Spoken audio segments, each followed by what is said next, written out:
नमस्कार, news portal truth wing पर आपका स्वागत है। मगध सुपर 30 प्रतिभाशाली और जरूरतमंद बच्चों के लिए एक ऐसा प्लेटफॉर्म है जहां बच्चे अपने सपनों का उड़ान भरने के लिए आया करते हैं। नाम है प्रतीक सोनी, निवासी है छत्तीसगढ़ राज्य के जसपुर का। पूर्व में वो अपने सपनों का उड़ान नहीं भर सकता था। ऐसे में उसके मामा जो गया में रहते थे, उन्होंने उसे बताया कि मगध सुपर 30 की प्रवेश परीक्षा में शामिल हो, यदि चयनित हो गए तो तुम्हारे सपनों को पंख लग जाएगा। छत्तीसगढ़ से प्रतीक सोनी गया, मगध सुपर 30 में उसका चयन हुआ। कोविड काल में उसकी पढ़ाई पर भी असर पड़ा, लेकिन मगध सुपर 30 ने उसे जेईई एडवांस और मेंस की परीक्षा की तैयारी कैसे कर सफलता पाई जा सकती है, यह गुरु मंत्र उसे मिला। और उसे सबसे ज्यादा जो लाभ हुआ अपने सीनियर्स, सुपर सीनियर्स भैया और दीदी से, और सुपर 30 के जनक अभ्यानंद जी से। और वही मूल मंत्र आज प्रतीक सोनी को आईआईटी तक पहुंचा दिया है। आइए सुनते हैं प्रतीक सोनी की कहानी, उसी की जुबानी। मेरा नाम प्रतीक सोनी है। मैं जसपुर छत्तीसगढ़ का रहने वाला हूँ।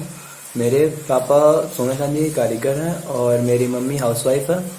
मेरा ऑल इंडिया रैंक 9527 है। मैं डीपीएस जसपुर से अपना 10th कंप्लीट किया और उसके आगे पढ़ाई करने के लिए मैं मगध सुपर 30 गया।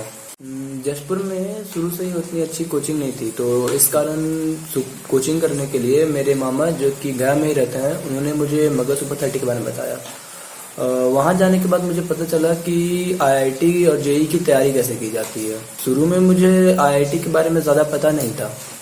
वहाँ जाने के बाद मुझे पता चला कि किस तरह के बुक, कौन कौन से बुक पढ़ने होते हैं आईआईटी के लिए, कौन कौन से एग्ज़ाम का पैटर्न किस तरह होता है, टेस्ट किस तरह दी जाती है और तैयारी किस तरह होती है।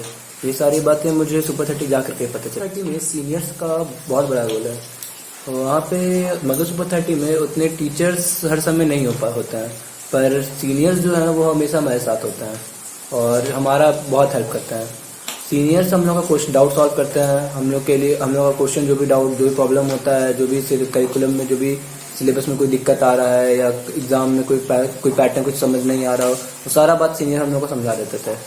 और सुपर सीनियर्स जो कि मगध सुपर 30 से पास आउट हो चुके हैं, वो लोग भी हमारा बहुत हेल्प करते थे। कभी भी किसी कोई प्रॉब्लम हो तो उनका नंबर होता था और उनसे वो कभी भी हम लोग बात करते थे। सुपर 30 में हम लोग हर सुबह टेस्ट दिया करते थे। इतने सारे टेस्ट देने से ये फायदा हुआ कि हम लोग का जो कोर्स है, वो तो जो टॉपिक्स है वो सारा तो क्लियर होता ही था, साथ में हम लोग को जो एग्जाम का फियर होता है वो भी कम हो गया।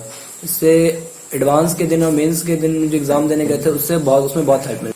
अभ्यानंद सर जो मगध सुपर 30 के फाउंडर हैं, तो वो भी हमारा बहुत हेल्प करते थे। वो हमारा फिजिक्स क्लास लिया करते थे। हमेशा सुपर 30 आ पाना तो पॉसिबल नहीं था उनके लिए, पर वो ऑनलाइन हमारा डाउट सॉल्व कर दिया करते थे। वो हमेशा कभी भी पूरा डाउट को सॉल्व नहीं किया करते थे, इतना बता दिया करते थे कि वो प्रोसेस बता दिया करते थे जिससे क्वेश्चन बनेगा। थोड़ा सा हिंट दे दिया करते थे ताकि हम लोग खुद से सोच के क्वेश्चन को बनाए। सुपर 30 में उतना टाइम रहने का ये फायदा हुआ कि घर पे आने के बाद भी हम लोग का जो रूटीन था सुपर 30 में बना हुआ, सुबह उठ के टेस्ट देना, फिर पढ़ाई करना, ये सारा रूटीन हम लोग का चेंज नहीं हुआ था। आग्रह है कि इस वीडियो के लिंक को लाइक, सब्सक्राइब और शेयर अवश्य करें। धन्यवाद, नमस्कार।